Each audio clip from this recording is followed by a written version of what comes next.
on the mic, now let's spill the tea. Talking courtside dreams from history. Legends on the blacktop now and then. From Wilt to Steph, we hit it again. Better chimes in, let's go deep. Young bloods rising, can't skip a beat. Puppy prospects with fire in their eyes. Draft night suckers and hoop dream highs. Wire to wire, bring the heat. Podcast magic can't be beat. Do better, but roll better. We're hoop heads, trendsetters. What's poppin', y'all? It is your boy, it is Guardy3. And welcome back to this week's episode of the N1 Podcast. And ladies and gentlemen, of course, we are brought together to talk some hoops. And of course, joining us like every week, the greatest co-host of all time, ladies and gentlemen, it is Mo Better. Mo, how you doing today, sir? I'm doing great. Hey, I appreciate everybody joining us tonight. If you're on TikTok and it sounds a little glitchy with us, just bear with us. We're trying something new. We will work out the kinks. We appreciate you guys. Yeah, no, absolutely. So, for anybody just watching this or just tuning in, we always like to start out every week the same way. I think there are too many NBA players that get lost in time. So, we always like to start out by pointing out an underrated player of the week. So, Mo, you got an underrated player of the week for us? I'm going to go with, I think, Horace Grant of the Bulls, a very underrated player. Terrific defender, a good man-to-man, one-on-one defender, but a great team defender. Horace Grant was one of those early defenders, bigs that could play in space, terrific at showing and recovering, coming from the weak side, blocking shots. He doesn't get talked a lot when we talk about the greatness of the Bulls and their success. But in my opinion, the first three-peat Bulls, that's the best three-peat Bulls. To me, that is the best version of the Bulls. I don't care about the 72-10. If you give me the Bulls that beat Phoenix, I think they would beat the Bulls that beat the Sonics. Horace Grant also is a reliable scorer. You can book him for 14 points, 9 or 10 rebounds. Just a model of consistency. Went on to Orlando, helped them get to a conference finals, even a trip to the NBA finals. And then he went on to the Lakers later in his career and won a championship with them as a role player. Like I said, Horace Grant is one of those guys that, because he wasn't a superstar or an all-star, terrific basketball player. I think he was an all-NBA defense 3 or 4 times. Like, we don't talk about just how good a defender Horace Grant was, but he was a very balanced all-around player that should be more appreciated.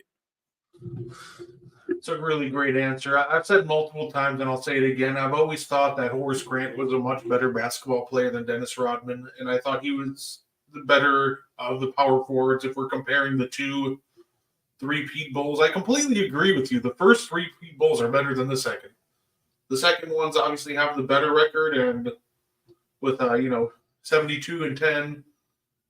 But at the end of the day, I definitely believe that the first three-peat was better than the second. This one was tough for me, but you know what? I'm going with my guy. I'm going to go with an underrated marksman. This is the guy who he was so good. Not only was he a marksman, he was a great playmaker. And when someone named Chris Webber went down with an injury, he had such a great year. He finished 4th in MVP voting. I'm talking about Peja Stojakovic. Peja, absolutely phenomenal talent, absolute integrity, great key piece for those Kings teams a lot of people know and love. And, of course, he's also a key piece on that 2011 Mavs team that just ran the gauntlet. Absolutely, and I hate to bring it up, Mo, but he absolutely buried the Lakers. He did. Overall, my underrated player of the week is Peja Stojakovic. I love that selection. As a Laker fan, Peja gave us more than our share of headaches. No headache bigger than when the Mavs beat the brakes off of my Lakers. I think they took us out in 5 games. Just brutal. They were just bombing us from 3. Dirk got the party started, but everybody joined in, especially Peja Stojakovic. So, yeah, terrific player. Not just a great shooter, he was terrific at moving off the ball. One of the guys early on that was just in constant motion. And don't forget, Brett, you know this.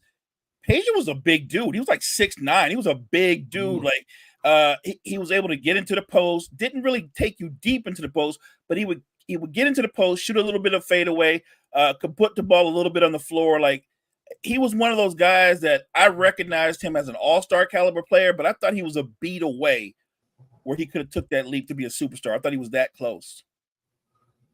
Yeah, absolutely. And that was always the thing with Peja. You would see a lot of teams like you'd be able to like stop his first move, but the way he just kept moving, and after a while it wore you down, and eventually he was going to have to get himself free. It's funny how a lot of people don't know that. Like, I know a lot of people don't pay attention to like MVP voting, like who is, everyone focuses on one, not who is, 2 through 10. But I don't think a lot of people really know that Peja was top 5 that one in 04 that one year, and it's just absolutely incredible. Everybody thought that Kings team was dead to rights. Then, he stepped up and they were really good even without Chris Webber, and ironically slowed way down when Chris Webber came back. Yeah, I mean, when he came back from that microfracture surgery, Webber was still a really good player, but he wasn't the dominant version of himself anymore. He wasn't explosive off the bounce anymore. He didn't have that lift in his legs anymore. He was a different player, and I think they tried to still run the offense through him to a fault. If you could do a do-over, you would have had Webber switch roles with Peja and let Peja be the main guy and Webber be more like a number 2, right? Because he just wasn't quite the same player from that point on in his career. And Peja was just then elevating himself to be an all-star. No, absolutely. So, first topic we have, Mo, it's something that really sometimes it's driving me crazy because it's starting to become more prevalent. And I'll start with this. I saw a tweet, and I've seen people do this all the time, but we're going to use this tweet as the talking point. It says, Paulo Banchero is ranked the 29th player in the NBA by CBS. Julius Randle was ranked the 54th best player in the NBA by CBS. And it shows that Julius Randle put up better numbers than Paulo Banchero last year. Well, there's just an uptick, and it's driving me up a wall in just pure box score watching. It's frustrating, right? Because if you can't tell me the difference as between Paulo Banchero and what Julius Randle were doing last year, I don't know what to tell you. Mo, what do you think about this latest seemingly trend and uptick in just box score watching? Yeah, and it's not a new trend because I think that a lot of NBA fans, especially some of the younger NBA fans, that's all that when they argue with you or debate with you about something, first thing they're going to tell you is a player's points per game, their averages, and that justifies just off of that why they're the better player. Not how often they're going to, do they run the offense through them, what kind of system do they play? And look, a lot of teams don't play in systems, but Julius Randle is beloved, Brett, not just by Knicks fans, but by a lot of fans outside of the Knicks world. And the first thing they'll bring up is, well, he's a 3-time All-Star, and he made the All-NBA team twice. Right, he did. He did that. But there are guys in the NBA, and I'm not going to name a bunch of them, but you know this to be true. They are terrific in the regular season. And then they get in the postseason, and they look nothing like their regular season self. Julius Randle is one of those guys. In the regular season, he's about 23, 24 points a game, 10 or 11 rebounds, 5 assists, shoots a decent percentage from the field and from 3.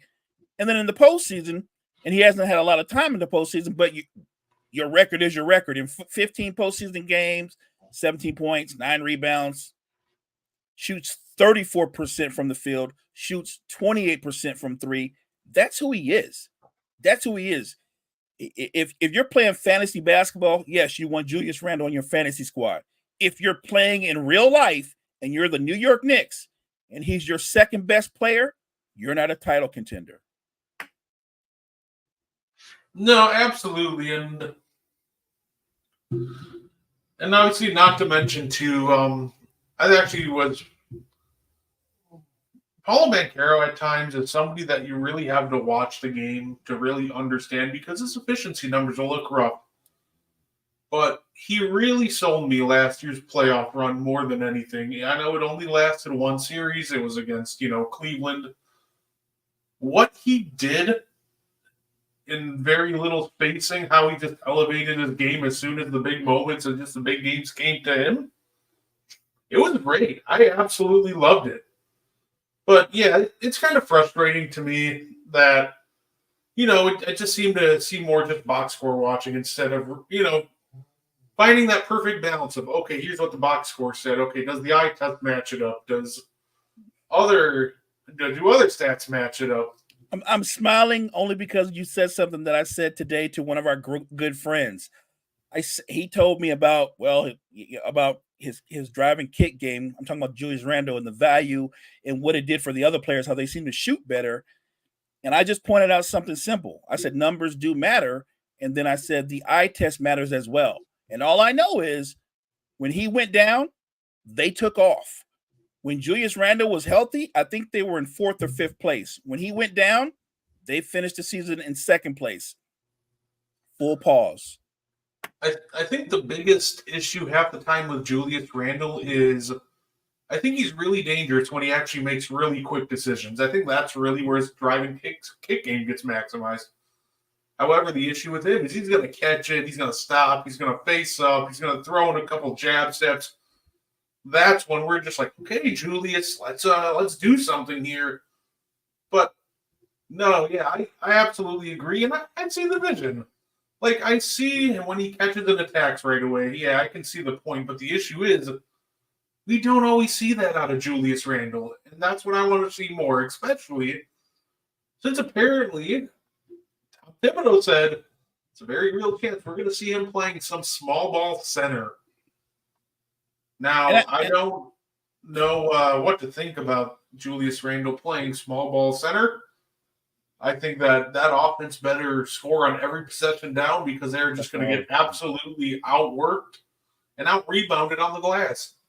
Sorry, but Josh Hart can only carry so much of the rebounding weight. The bigs have to step up at times, and if I'm running an OG Anunoby, Julius Randle duo, that's not great rebounding. No. And look, you put Julius Randle at the 5. It should give you a speed advantage if you play fast, right? That's the whole point, because your center presumably would grab a rebound and be able to go the length of the floor and create cross matchups that you can take advantage of. But Julius Randle doesn't really play in the open floor. He likes to walk it up and dribble the air out the basketball. He does. He likes to pound the rock a lot. And he's not a good defender. He's not kind of not a good defender. He's just out and out not a good defender. So I guess that could work if they're playing against teams that have bigs that are non-scorers or bigs that are not, double-digit rebounders who have big motors. Because if he plays against a guy, let's say like, matter of fact, let's say our guy Rudy Gobert. On paper, I could see where he'll be able to take Gobert away from the basket and take advantage of that. But if I'm Rudy Gobert, could I live with Julius Randle shooting threes? Yeah, because he's a streaky three-point shooter at best. Do I expect Rudy Gobert to grab 16, 17 rebounds if Randle's playing the center spot? Absolutely. I think Minnesota would beat the Knicks because they would get a lot of second chance points. They would get a lot of stickbacks. Look, the Knicks aren't a big team from the jump. They're not. They've got a lot of long, wiry, athletic wings, but they're not a big team. You put Julius Randle at the 5, to your point, you better score. You better be very efficient and effective on offense because you're not going to do a lot of stopping on defense. Yeah, no, I agree with that. And I really want – it's funny because I really want – Julius Randle to, succeed, and just the Knicks in general. Because when the Knicks are good, it's great for the league. The Knicks have a very passionate fan base, and when they're doing good, it really just overall is better for the league. Facts. So I want to see it. I'm praying that the Knicks ball out this year, but I do also acknowledge that they really need to get their center position figured out. Because I'm worried about Mitchell Robinson. He can never finish a year healthy. And if I'm running, like, for example, if he gets hurt at the wrong time and the Knicks are running into a playoff series with Julius Randle and Jericho Sims as their two centers, Right. they're gonna get walked down by pretty much every team almost every single team in the East can beat that front court. It gets pretty dicey after that. I think the loss of Isaiah Hartenstein was a huge loss, even though Mitchell Robinson is considered the starter. I think more and more you saw over the course of the season, Hartenstein, he was just a better player, a better fit in how they were playing because Hartenstein has a motor. He's relentless. And not to mention a terrific passer, high basketball IQ. They could throw the ball into him, and he was terrific at spotting guys, going backdoor, cutting, pick and pop situations. So I think Hartenstein is a huge loss for them. I'm going to stick to what I said. I know a lot of people are high on the Knicks, and this is not me, the NBA fan, rooting against the Knicks, but this is me saying they would be better if they traded Julius Randle and got another big in return. With the way they're built, when you look at OG, when you look at Bridges there, Josh Hart, DiVincenzo, I don't think they need Julius Randle when you look at his skill set and what he brings to the table. They don't need Julius Randle. What they need is they need another athletic big that can catch lobs and block shots and rebound. And right now they don't have that. No, absolutely. And I want to keep it in New York because I got an interesting discussion last night in a Discord server, and it was about Cam Thomas. I'm curious on what everybody watching and what you think, Mo. What does a successful Cam Thomas season look like? Because this is a guy who he's going to be the number one scoring option on that team. That's a team devoid of guys who can create their own shots. I think if either of us walked onto the Nets tomorrow, we'd become the number two scoring option. They don't have that guy to really back him up.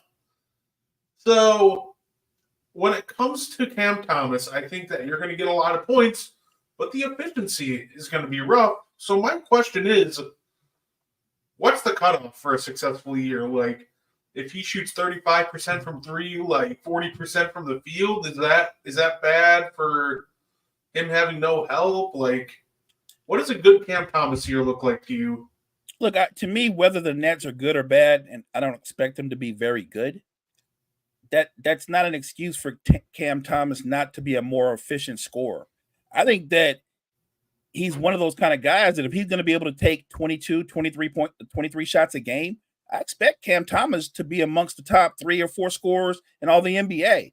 The only question will be the efficiency. He's going to have nights, Brett, where he's going to shoot well over 50%. He's also going to have nights where he shoots well under 30% with a lot of turnovers. On this team, on this bad team, even though I think he's a talented bucket getter, as the number one option, you're going to get what you deserve. You're going to get a trip to the lottery. You're going to get a top pick. Put Cam Thomas on a contending basketball team, and he's your sixth man. I look at Cam Thomas, Brett, and I see Jamal Crawford. I see Lou Williams. I see that kind of guy, right? Instant offense. I see a Norman Powell. I think that is where Cam Thomas falls when you put him on a contending team.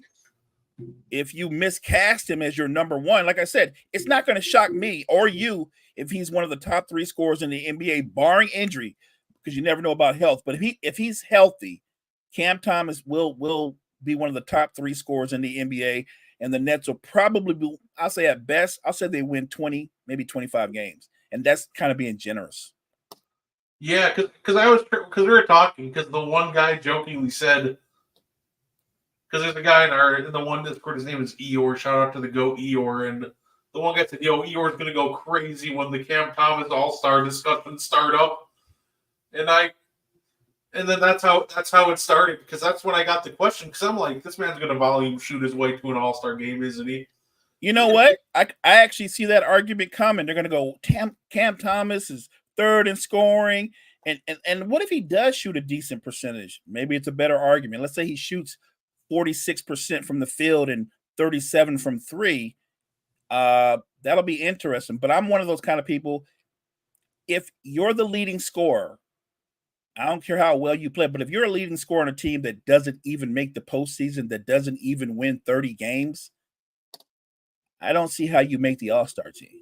I get the reverse argument, best player on the team with the best record. That's an easy argument to make. Best player on a team that's going to the lottery doesn't quite hit the same way.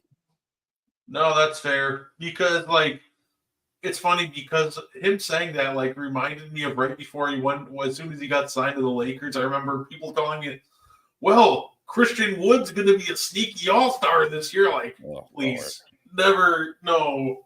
He got benched for Dwight Powell for a reason. I promise you, this man's not a sneaky all-star, so. You know what Christian Wood is? He kind of brings up the point we're talking, and I'm not saying this is what's going to happen to Cam Thomas. Still a young player. I think this is his third year. I believe this is his third year, but Christian Wood is one of those guys when there's no pressure, when there's no expectations, he plays really, really well. He's got a really if you typed in Christian Woods in YouTube, he's actually got a really good highlight reel. But if you watch him on a team where there's expectations, where they want him to be productive, they want him to be effective on both ends of the floor, a no-show, a complete no-show. Some guys are made for the regular season. Christian Wood is made for garbage time. Yeah, absolutely.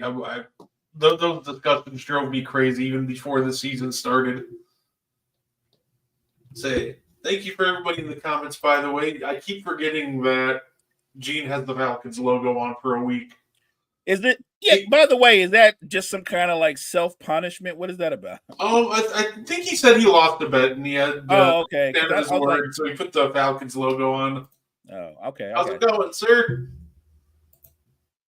Yeah, so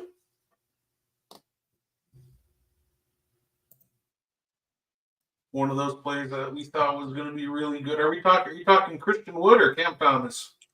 Probably Christian Wood. It's it's funny. We the Nets. Because if the Nets get the number one pick in 2025 and they manage to snag Cooper Flag, that team could be like a lot of fun, more like quicker than you'd think.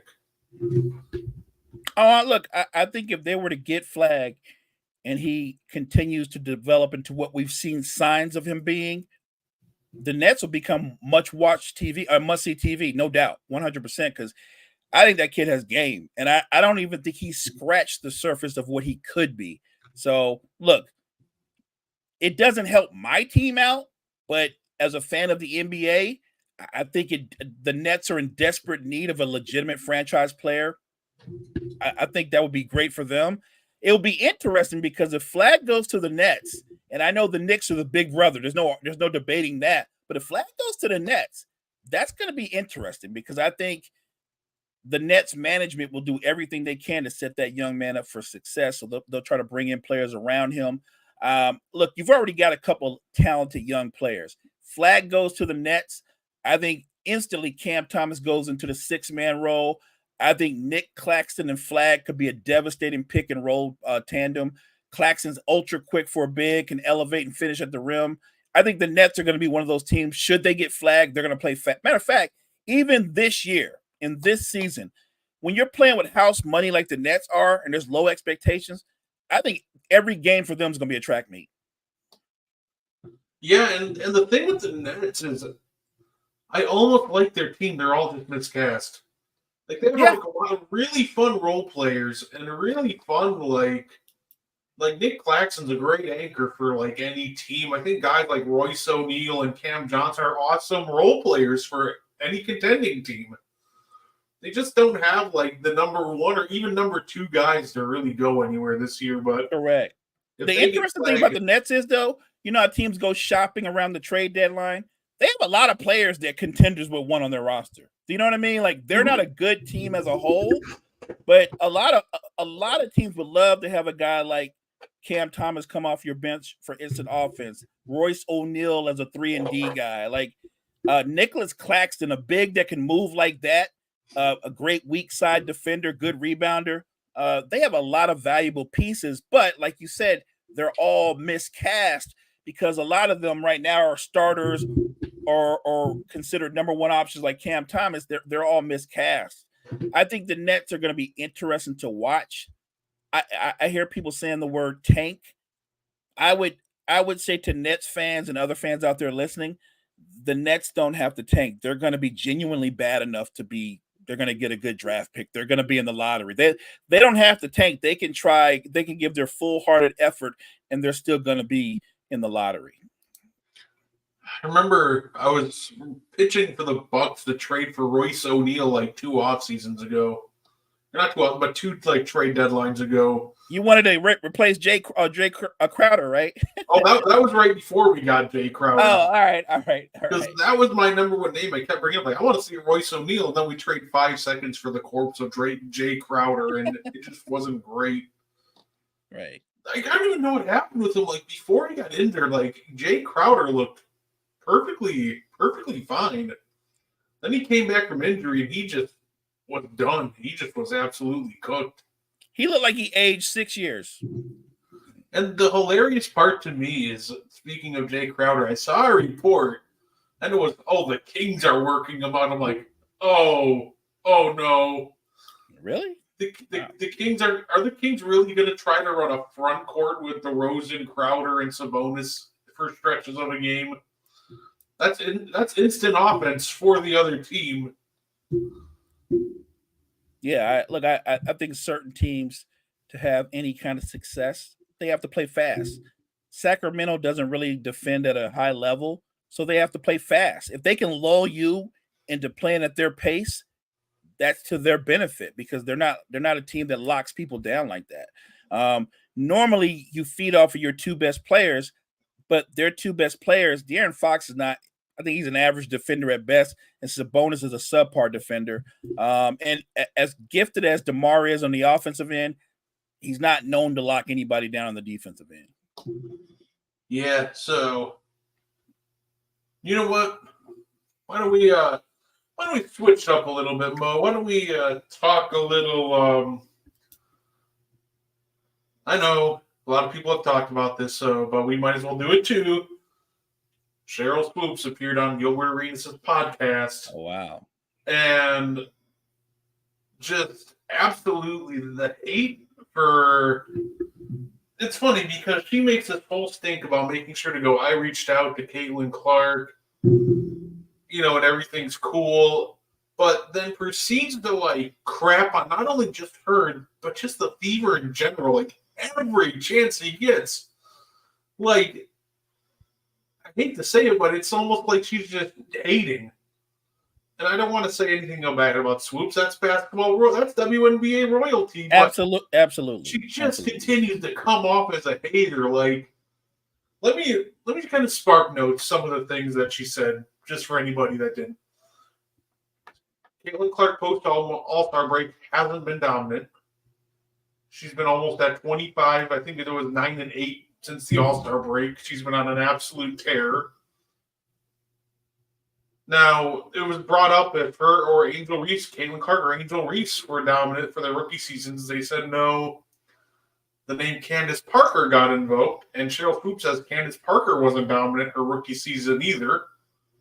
Sheryl Swoopes also said there are no dominant guards in the league, and went on to say, and this was the part that killed me, she herself said, I wasn't dominant. She is willing to tank her own career and downplay her whole career just to avoid giving a freaking compliment. And the reason I say the whole Fever that she seems like she's hating on, because there's a segment, Sheryl Swoopes goes, there are some players that don't want to be there. Like who? I don't know. The locker room. Yeah, please tell me who it is, because Kelsey Mitchell is balling, right? She is balling. The way she's balling, she absolutely wants to be in that locker room. Look, Sheryl Swoopes is WNBA royalty, and I'm gonna have to push back on what she said. At the peak of her game, she was dominant. She could be dominant defensively. Now, she could score, but when she got into you and committed defensively, she literally could lock down other people's top scorers. There's a reason those Comets team repeated and repeated and repeated and repeated. And one of the main reasons was because of what Sheryl Swoopes could do defensively.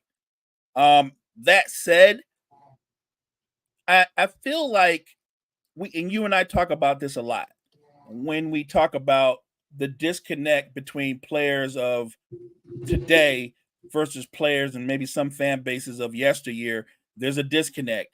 And it's not like that in baseball. It's not like that in football. It's only like that. It's only prevalent in basketball. The interesting thing, Brett, is before the season started, Chris and I had this take where we thought if Caitlin Clark averaged 16, 17 points a game, 7 assists, shot a decent percentage, we were like, that's going to be a solid rookie campaign, right? That's what we were saying. We were projecting something like that. And even then we thought, yeah, there'll be criticism, but we thought that would be a very good rookie campaign. Well, she surpassed that. She's elevated beyond that, especially after the break. And rather than try to find ways to diminish, it seems like some of the older players, I don't even know why they've injected themselves into that conversation, because you're never going to play against her. She's never going to play against you. These are different times. And when Sheryl Swoopes says, well, there's no good guards or dominant guards in the current WNBA, I think there are a lot of talented guards in the WNBA. There's not like a bunch of Sheryl Swoopes, but there are some gifted players in the WNBA. And I think she's trying too hard to make a point that she's not willing to concede. It's okay to say, you know what, I was wrong. She's actually better than I thought she was. Nothing wrong with that at all. I don't know, can't project the future. What I do know is this: if Caitlin Clark is the gym rat that I think she is, I think she's going to get in the lab in the offseason and come back that much better next season. I think the Fever will be that much better next season. Your teammates, your role players, the players that might be a beat or two underneath you, they get their motivation from their leaders, from their stars. Early in the season, it looked like Caitlin Clark was really trying to defer, and maybe because she thought, I'm the rookie, I got to take a step back. But I think once she got her legs under her and she just put herself out in front, as she did in high school, as she did in college, she's not only played better, the team has played better. I just think that Sheryl Swoopes, like, at some point, take a step back, bow out gracefully, and move off of this topic. It's not, you can't win this topic. The only thing she could say, and I don't know why she would bring it up, as well, she's not going to win a WNBA title this year. No, not this year. Probably not. If she did, that would be amazing. But give her a little bit of grace, like you would want people to give you. Give her 3 years, give her 4 years, and let's see what other pieces they can add to the Fever. Because I think right now, what they're doing with the talent, because they have a couple of talented players on that team, but they're not loaded. I think what they're doing, what they have, they figured out a way to play, Brett. As long as they play fast, that plays to their strength. When they play fast, they can play with anybody. I just wish that some of the older players wouldn't spend so much time bombing on the current players today. And that's not just to say WNBA. The NBA's got its own issues. For some reason, maybe we should just blame all this discourse on Gilbert Arenas' podcast, right? Because doesn't Gil stoke up some of the older players in the NBA being upset about the younger players and vice versa? Like, Gil seems to be right in the middle of all this stuff. It definitely feels like it's Gil, and not only that, it almost feels like a lot of this started with JJ Redick when he talked about how Jerry West played against plumbers. And that's, once he threw that whole narrative out there on ESPN on live TV, that's when it really felt like it just poured gasoline on that fire. You know what? I think you're right. Don't you think JJ Redick kind of started that we're done with the 90s thing, right? He kind of started that, right? Without starting it. He kind of started that. Yeah, he inadvertently started it. Yeah, not on purpose, but I think he started it. Look, the funny thing is, I just saw a video, and it was a video of John Stockton playing against a young Gilbert Arenas, and Stockton was like 38 or 39. Mind you, this is John Stockton, they call a plumber, and he lit Gilbert Arenas up. I mean, Stockton's not a big time scorer. He's usually a pass first guy, but he went for 20 plus on Gilbert Arenas. And I guess the video went around so fast that, Gil being Gil, he goes on his show and goes, well, actually, I didn't play as much, and this is just my second or third year. He had a really good excuse. And I was like, no, man, no, you make up your mind. He's either a plumber or he's not. You can't, if you know basketball, you're not going to call John Stockton a plumber. I'm a Lakers fan. I saw John Stockton destroy a backcourt that had Nick Van Exel and Eddie Jones in it. Destroy that backcourt. I saw that. I saw a Jazz team that it's probably the least athletic team in the history of NBA playoffs rip the Lakers apart 4 straight. The Lakers come back the next season and they destroy the Lakers in 5 games. You're not a plumber if you know how to play the game of basketball. Now, it's as simple as that. Don't get caught up in athleticism. John Stockton was a problem. Yeah, and I agree, Derek. He's definitely far from a plumber. Yeah, it's funny because a lot of people discredit like him and even like Karl Malone just sit there. All they did is ran pick and rolls with each other. Like, first off, you don't become the all-time assist leader by running pick and roll with one guy. 2, you also don't become the all-time scorer if the only thing you need to know how to do is roll to the basket. Right. Like, you need to have diversity. And that's something that both of those guys had. Like, John Stockton can run an offense, obviously not as efficient, but he could still run one perfectly fine without Karl Malone. Unless, like, Karl Malone, once again, not as efficient, but he could score just fine without John Stockton.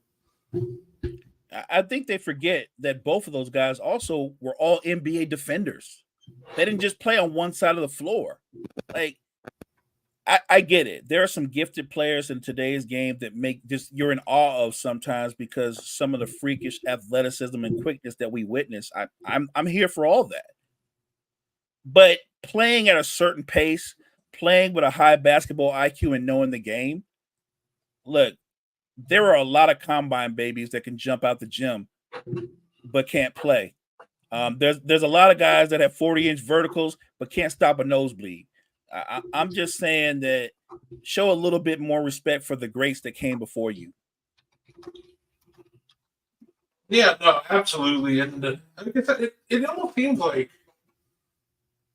basketball's like the only sport that does that too. Like the NFL, they really just acknowledge their great. Like, you don't see fans really just crapping on the greats like ever. Same with baseball, they acknowledge their greats, but the NFL is like unique in the sense that this is like the one league that really just craps all over their greats, and it's odd. It is odd. Look, think about this: Dan Marino, who I do think is one of the greats, but Dan Marino didn't win a Super Bowl. And you would like if the fans treated Dan Marino like NBA fans treat their former greats, they'd be like, "Why is Marino so great? He never won it." Right? The first thing out of their mouth would be, "He never won anything. He never won anything." It's very confusing. I do think this. I think the key to all this back and forth or disrespect of players from different eras, I really do think that it centers around. I think it centers around certain players, and it starts with Michael Jordan. I think it centers around Michael Jordan. It centers around Wilt Chamberlain. It centers around Magic Johnson because there are guys in today's game that people want to elevate.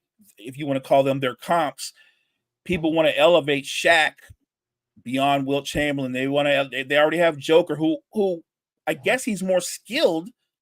But again, a different era. If you can tell me today's players can adjust to how they played in the 80s and 90s, the truly transcendent great players from the 80s and 90s, if you know how to play ball, you know how to play ball. It's literally that cut and dry.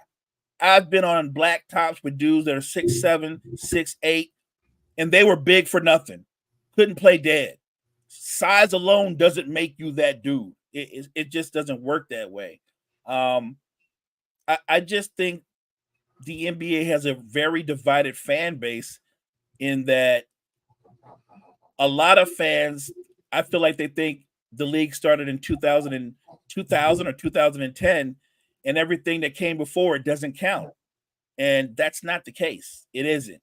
I think Steph Curry's amazing. I don't think he's the greatest point guard of all time. Not because I don't think that Steph is capable as a facilitator. I just don't think facilitating is his strength. It's not his number one thing. If we're talking about what does Steph do better than anybody? Shoot the damn basketball. It's what he does better than anybody. Now he's more than just a shooter. He's not a catch and shoot guy like Reggie Miller. Steph can put the ball on the floor. He can finish in the paint. He's a complete, talented, well-rounded offensive player. But the number one thing he does is not facilitate. It isn't. He's not even the number one facilitator on his own team. They both play the same position, but they're completely different point guards. They really are. I look at Kyrie Irving. I love Kyrie. I think Kyrie is kind of in the mode of, I think Kyrie's a cross between Isaiah Thomas and World Be Free.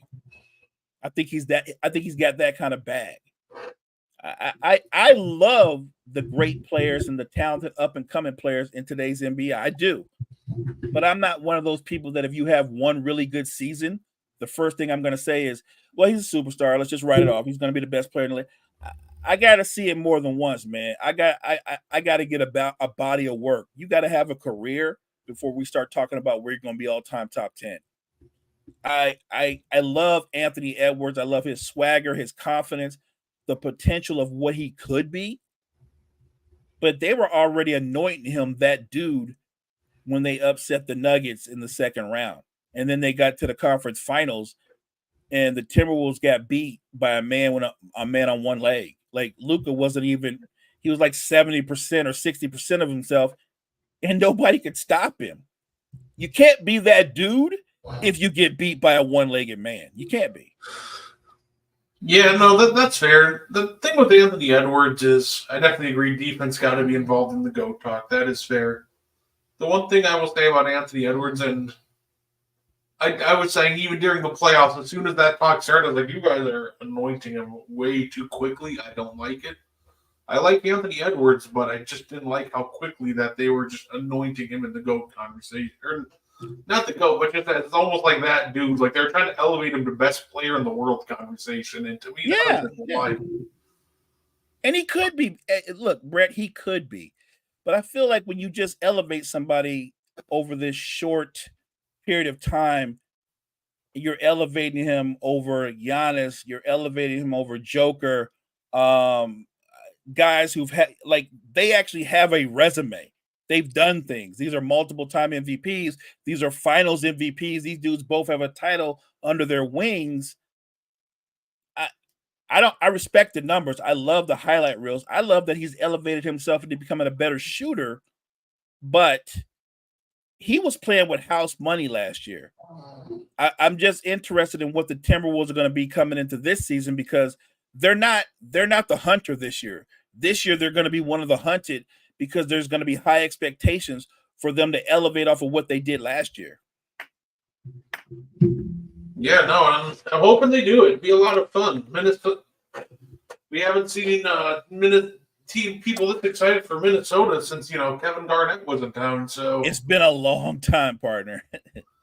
I'll say Kevin Garnett won the MVP, and it all went downhill from there for the Minnesota. So it's the curse of KG. Gotcha. Oh yeah. And of course, speaking of hating, it's ironic because there seems to be one guy in particular. That's the opposite of what we just talked about. It seems like the fans have a problem respecting, the legends that came before him. But when you're Shaquille O'Neal, apparently you just hate every center that comes after you. And then he has this beef with Rudy Gobert, and it continued. He said it. He goes, on the big pod with Shaq, he goes, man, if he were my teammates, I would have put hands on him. And then, of course, he's talking about how he needs to give more effort because he's making all this money. How, Kareem only got paid $3 million. David Robinson got like $116 million in career earnings. And I'm just like, does Shaq not understand inflation? Does he not understand the CBA? But also, dude, you're kind of in the same boat as like Cheryl Swoops and Caitlin Clark right now, except it's you and Rudy Gobert. You're like in that Skip Bayless and LeBron category. Like, Right, dude, right. just leave the man alone. Let him ball. Let him cook. And I don't understand it because you and I both know Rudy Gobert is primarily what he's known for is his defense. It's his rebounding. He's not your primary scorer. Like if Shaq were going to criticize him and they were similar, and I'm talking about in terms of the responsibility, Shaq's prime thing in his career was a scorer. Correct? He was a scorer. That's what he did. And there were times when he was a capable defender, but there were more times when he wasn't that good on defense at all. Trust me, I'm a Laker fan. I can tell you firsthand, he didn't give a whole lot of effort on that end of the floor that much. I don't understand. I know he used to have a beef with Dwight Howard. Now he's beefing with Rudy Gobert. And I actually agree with Rudy Gobert. It's kind of sad when you're a legend and you've established your legacy and what you've done that for some reason you feel the need to attack somebody the way he's done it. And look, if we're going to go 100 on this, separating their talents and their careers, Shaq's kind of always been one of those guys that's kind of been a bully. He has. That's just kind of who he is. And it's funny until it's not funny. Shaq's kind of always been a jerk. He has. That's my belief. He's just one of those dudes that's like that. You won't remember this because this was back in the day, but when he thought him and Kobe was beefing, when he was in Miami and he made that video at that club telling Kobe a certain thing, how a certain thing tasted or whatever, Kobe didn't say anything. What he did do is the Lakers went on and won 2 more titles without Shaquille O'Neal. And Kobe has more titles than Shaq. And that was something that Kobe absolutely wanted to do. I feel like when you're where Shaq is in the NBA pantheon and you start punching down, I think you're only hurting your own legacy, man. Like, full pause. There's no need for that. If people want to find out about what you did, about your accolades, like you said, you always say it, somebody Google Shaq. But I'm not going to attack Rudy Gobert, who's a 4-time DPOY winner. And deservedly. I understand the criticism that Draymond's putting out there. But when we talk about what bigs can do defensively in terms of rebounding, shot blocking, and altering shots, it's a completely different thing than what a wing player has to do. So I don't disagree with him winning it again, but I knew once he won it again, Brett, I think I said this to you, once he won it again, the first thing people were going to say is, okay, let's see what they do in the playoffs. He actually played well in the playoffs. Yes, he had some moments, but you're talking about a couple of moments when he got put on skates. Those couple of moments, that's not why they lost to the Mavericks. They lost to the Mavericks because their best player, he didn't really show up for that series. Anthony Edwards didn't look like the same guy that played in the Denver series. And it cost them. It's not because of Rudy Gobert. I think Rudy Gobert, I asked a question earlier in the week about the great complementary players in NBA history. I think Rudy Gobert is a great complementary player. He hasn't won a title yet, but that doesn't mean he won't. I mean, he's relatively still a young man. He's 31 years old. He's in great shape. And I think if Anthony Edwards can elevate his game, if Towns can be a little bit more consistent late in games, I think they have the right amount of role players around them. They're set up. I can't guarantee you how it's going to finish, but they're set up, Brett, to be, when you look at the Western Conference, there's 3 teams that I think are title contenders. And I think it's the Timberwolves. I actually think it's the Grizzlies. And I got the Mavs there as well. I don't have the Denver Nuggets. I think you have a chance every time you have Joker, but I don't feel the same way about Denver as I did a couple seasons ago because they just keep losing players, and that's going to affect you. They just lost KCP. That's absolutely going to affect them. So I don't see them as title contenders. Yeah, no. And then coming up, they're going to have to make another tough choice. Aaron Gordon or MPJ, because I doubt they're going to keep both of them on. They can't keep them both. Not with what you're paying Joker, what you just paid Jamal Murray. You're literally going to have to make a choice between those two guys.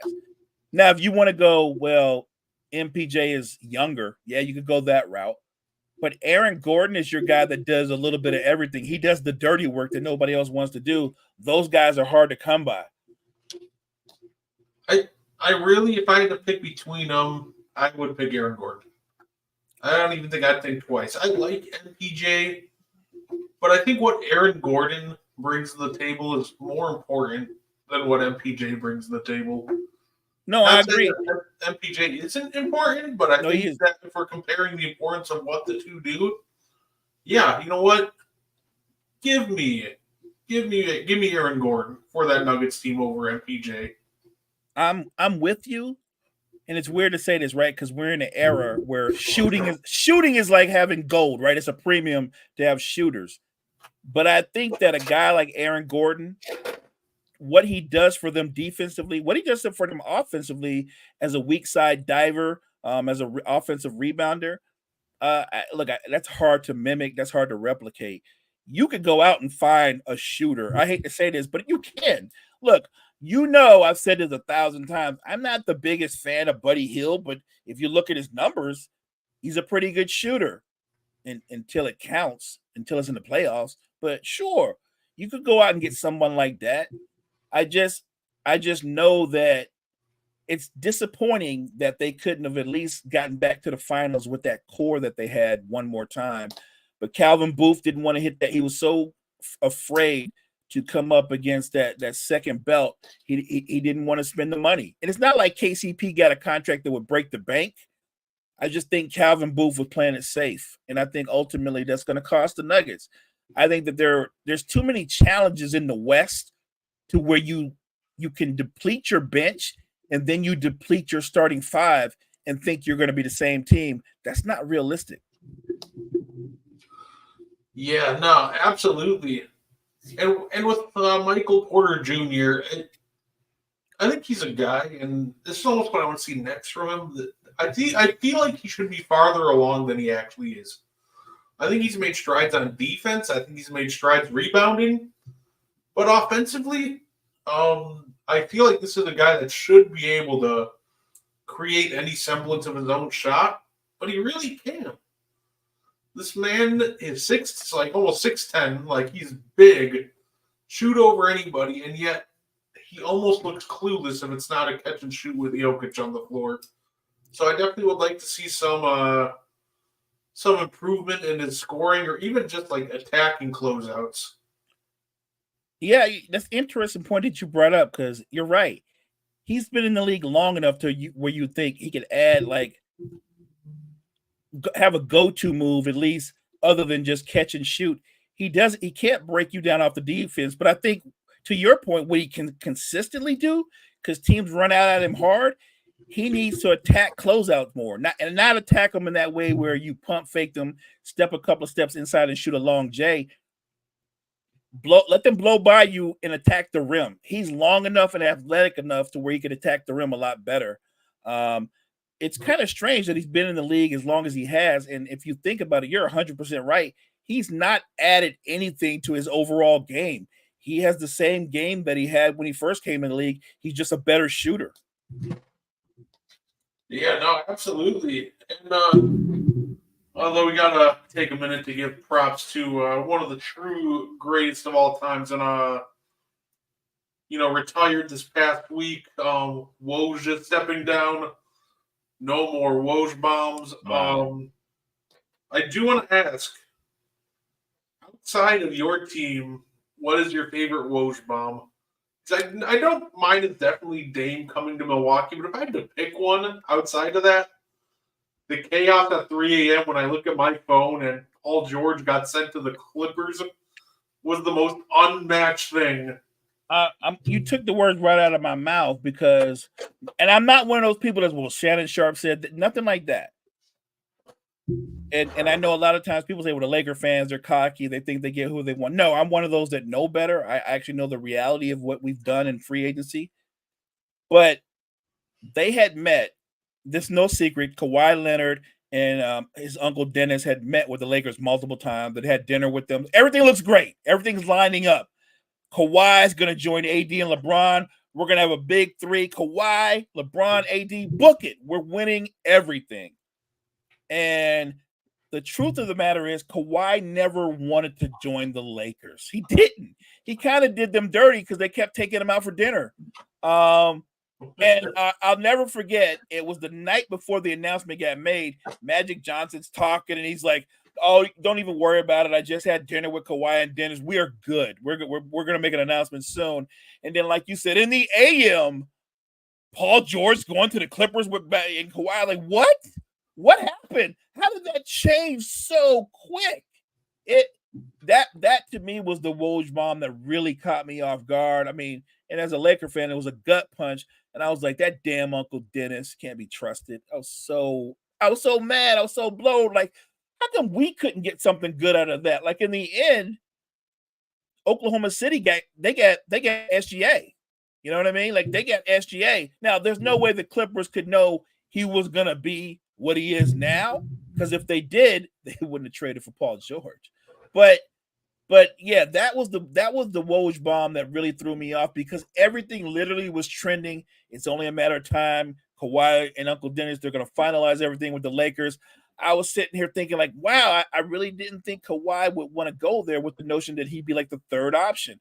I was like, I can't believe it, but I guess this is going to really happen. And then, like you said in the AM, this massive trade out of nowhere, and I'm like, wow. That is, because it really was the Lakers going back and forth, the Clippers trying to get in there, and then Kawhi gave the Clippers an ultimatum. If you really want me there, this is what you need to do. Like, he was listening to the Lakers, but he said to the Clippers, if you do this, I'm coming. If you don't, I'm going to be in the purple and gold. And the Clippers were like, all right, we'll make it happen tonight. And I mean, they got that all done that quick. And look, ultimately, obviously, Paul George and Kawhi, you know, the history, the injury history, they never actually came close to winning a title. But man, on the potential of what it could have been that night, that morning when that was announced, that was a big one. Yeah, no, absolutely. It really did feel like Kawhi just had the Lakers saved in this phone as like free food. But yeah, I just remember being up and just like bored out of my mind trying to figure out what I wanted to do next. And I all of a sudden get the update.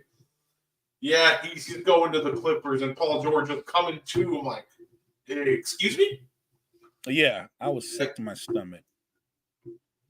Although I love revisionist history though with like coaches and GMs and everything, because I remember Doc Rivers coming up. Oh, I knew SGA was going to be that good. Like, yeah, I'm sure you did 6 years and like MVP votes later. I'm sure everybody now knew that he was all of a sudden going to be that good. Everybody in the Clippers organization, Lawrence Frank was like, no, we knew. I just wanted to do my guys solid. You know what I mean? I wanted to set them up for the future. Like, let's be honest, if everybody knew, Paul George would have never been a Clipper. Matter of fact, if Kawhi knew, Kawhi would have been like, no, I'm good. I'll get that SGA kid. We're gonna be good. We're gonna be fine. Right, and it's funny how revisionist history works, because I also saw a TikTok where they were like, okay, if you were the GM and you had the first pick in the 2007 draft and you could pick Greg Oden or Kevin Durant, who are you taking? I was like, hindsight, that's easy. It's Kevin Durant, right? But if you're going Buck, I was still going to take Durant. Yeah, and if you go like back into 2007, like going into the draft without any like foresight as to how things were going to play out, I'm sorry, but your favorite team was going to take Greg Oden. Like, that's how generational Greg Oden was supposed to be. You look up Greg Oden player comps and you get names like David Robinson. I saw one where it said David Robinson and Bill Russell. This man's getting comped to all-time greats. Like, the hype for Oden was so insane at the end of the day. Like, most likely who got that number one pick? It's going to be Greg Oden. I bet if the Thunder got the number one pick, real chance that it's Greg Oden. And I know KD obviously was still an insanely great prospect, but just the hype around Oden at that time was just so unreal that he did have insane hype. But I don't know about you, but I saw a lot of those Ohio State games in college. and I didn't see it. I didn't see it. I and look, I didn't know anything about what's the big guy that used to play for the with the Pistons that got all the I knew nothing about Andre Drummond, right? I'm saying that to say this. With Greg Oden, had he not had a major injury, had his body not turned on him, this idea that he was going to be like this dominant big man that would just control, I didn't see that. I saw a guy that was pretty good. I thought it was impressive that he finished well with both hands at the basket, but he wasn't like just destroying teams in college. He just wasn't. I didn't see it. I watched plenty of Texas games, and I was like, that kid's handle's insane. And then when you realize watching him move, you go, wait a minute, he's how tall? You know what I mean? Like, I maybe I'm in the minority. I was taking Durant anyway. I just was. I don't even know what the obsession with Portland was with a big anyway, but I did not see it. And I'm sure a lot of people, are you crazy? Greg Oden was going to be a combination of Olajuwon and Shaq. Like, no, he wasn't. No, he wasn't. Matter of fact, from what I saw, he looked like, knowing what I know now, he was going to be kind of like Andre Drummond. That's not terrible, but that's not transcendent. That was just pretty good. Maybe that's just what Portland does. They make a lot of bad draft choices. They could have had Michael Jordan, but they went with the other. I'm just saying, and their whole point was, well, we already had Clyde Drexler. I would have been like, you take the best player, fam. You take the best player. You tell Clyde, get used to playing small forward and keep it moving. It really been that simple. Great. They've for every hit they've made, they've had some huge misses. Like, could you imagine how that changed in a very different way? You can make the case. I'm not saying Clyde Drexler would ever turn into the kind of defender Pippen was, but he did have some dog in him. He did compete hard. If Mike comes in there, Mike's the two guard, and he's the small forward. Clyde's a legit 6'7", 220. That would be fun to watch. The two of them on a fast break. Just saying, history could have been different. I'm not hating on Greg Oden. I think he was going to be a very good player. I don't think he was going to be a dominant player. That's all I'm saying. Like, if he was going to be that, he would have shown flashes of it. I didn't see it in college. Maybe he was holding back, but I didn't see it. You know, it's funny you mentioned that like 84 draft because that could have been so much worse. Like the Blazers could have been remembered in such a hilariously worse light. Because we got to remember too, not only did they not take Michael, they almost handed him to the Rockets. The Blazers offered to trade the number 2 pick and Clyde Drexler for Ralph Sampson. They almost unleashed a big three on the NBA of Michael Jordan, Clyde Drexler, and Hakeem Olajuwon. Which, that I don't know if there'd be a Showtime if that trio was running around. If they're together, never mind Showtime. I don't know if Larry gets his rings either. My God. You got those two on the wings. And mind you, when Olajuwon was a raw talent, he was giving you 20 and 12 when he was raw. That would have been scary. I don't know what the Blazers front office was thinking, but whew. Yeah, and the scary part to me is Hakeem had hands, MJ had hands. You're running a fast break with MJ and Clyde, and you have a bunch of just elite steal artists all over the court. Like that, I don't think there's really anything you can do. Like you could have drafted rookie MJ, and that team could have very well just like I don't even think it would have taken them long to make a finals appearance. Honestly, upgrade the power forward position and fortify the bench a little, and you're probably making it the next year. Yeah, that's scary to think because in Drexler and Jordan, you'd have two elite athletes on the wings. And Olajuwon, for a center, was an elite athlete. Quick. He didn't run the floor like a center. He ran the floor like he was a small like his quickness, his ability to play in space with those two, like that's kind of crazy. When people talk about great what ifs, moves that weren't made that could have happened. Yeah, the Michael Jordan, Clyde Drexler thing, like what would have Blake like? I get it. Ralph Sampson's really good, and for the first, I want to say 3 or 4 years of his career, absolutely, he was an all. I don't think he was ever a superstar, but he was absolutely an all-star. I don't know what the Blazers saw. They must didn't think much of Drexler, but I thought Drexler was nice from the jump. But whatever.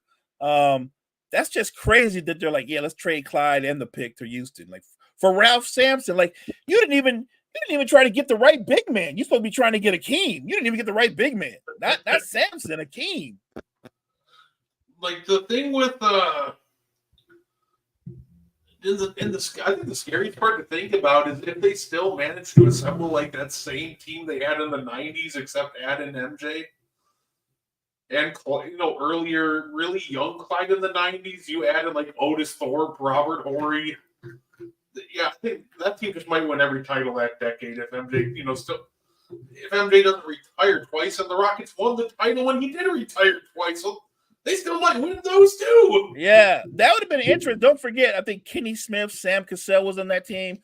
So they would have had excellent role players to play off of those three dominant players. Like that would have been insane. I think if those three were together, that Knicks series that was a 7-game nail biter, it's no longer a 7-game series. It's a 5-game series at best. Yeah, shout out to Vernon Maxwell on those teams too. Yeah, no, that I'll say I think the what ifs are sometimes so much fun to explore because you have that one.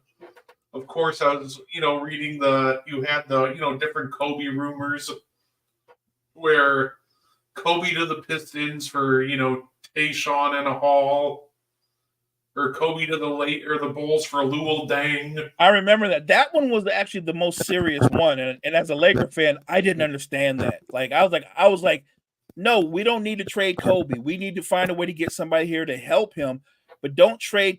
They were dead ass about it because this dude was getting impatient, and I was like, for Luol Deng.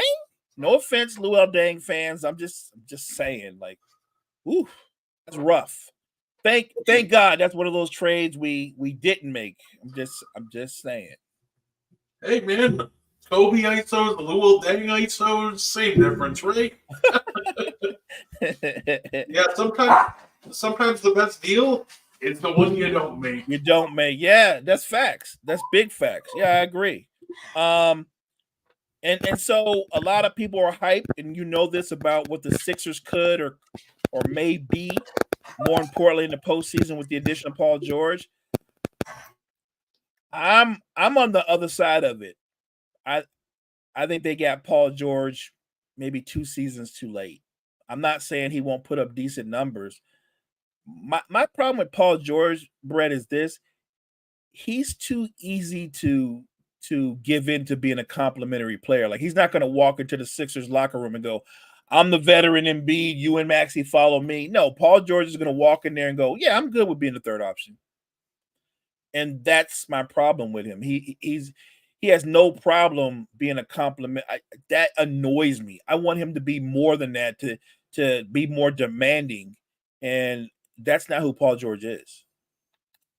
It's funny because the one series where I almost lost faith in Paul George and he kind of redeemed himself with that 2021 Western Conference Finals run. That was awesome. It was with the OKC series against the Jazz when they got knocked out. Oh, and I'm watching Joe Ingles get into his head and just outplay him. I'm like, dude, I love Joe Ingles, but the man looks like a 40-year-old car salesman. What the crap are you letting him get in your head and outplay you? You're an MVP candidate. You're in the top 3. He not only got in his head, Brett, he was getting up in his chest. Like he was trying to intimidate Paul George. Like he was, look, I'm gonna be real. He was kind of punking him. He wasn't just out playing. He was kind of punking him. And look, you can say what you want about Russ. Look, Russ gets criticism and heat from different fan bases. I'm gonna tell you this: they lost that series outright because the Jazz were just a better team. But the one guy of that big 3, if you want to call it a big 3, that showed up, that attacked, that competed the entire series, it was Russell Westbrook. Yeah, absolutely. Like I said, Paul George got punked. Carmelo Anthony was just a no-show that series. Yeah. It's funny because that's kind of when I was like, that's when I kind of looked at him like, Paul George don't got that dog in him, do we? Like, because there's a lot of guys you look at in history, like, imagine a role player, like, when people try to trash talk Kobe on the line, he would bet $500,000 that he hits the next free throws with his eyes closed. I forgot how he did that too. I remember it was a game in Brooklyn that he was betting $500,000 on free throws. And even lesser guys, you see like even guys like Pat Bev, you try to punk them and they don't let it. Right. But right. Paul George just let Joe Ingles get right up in him and take him out of the game, and then just get outplayed. And I'm like, oh, good grief! You can't do that. Like, I think you bring up a great point that Joe Ingles, even though he's about 6'7", if you look at him, if you saw him in street clothes, the first thing to come to mind would not be he's in the NBA.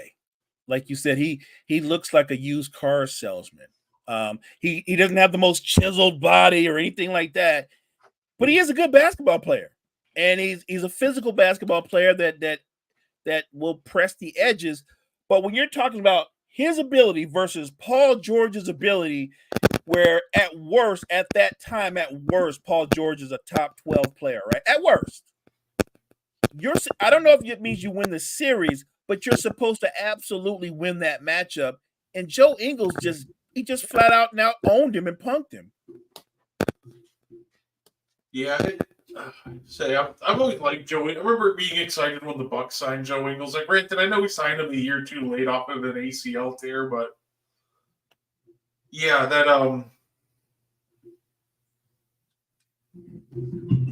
man, I was so excited, and it was actually fun for a little bit. Joe Ingles is a very underrated passer. That's the one thing I enjoyed watching with him is him and Brooke and him and Giannis had some pretty crazy lobs. But very good kind of funny. I was having some fun on Twitter, and somebody posted, "What does the opposite of locked in look like?" And I'm sure you can think of a couple moments, Mo, but I posted a picture of Grant Williams at the free throw line, and we all know what he said. I'm gonna make them both. Then went 0-2, and then they lost the game.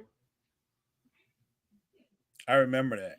I also remember when Grant Williams, I think he stopped Jimmy Butler on one play in the series, Miami versus the Celtics, and he just started yapping at Jimmy Butler like, I got him, he's done.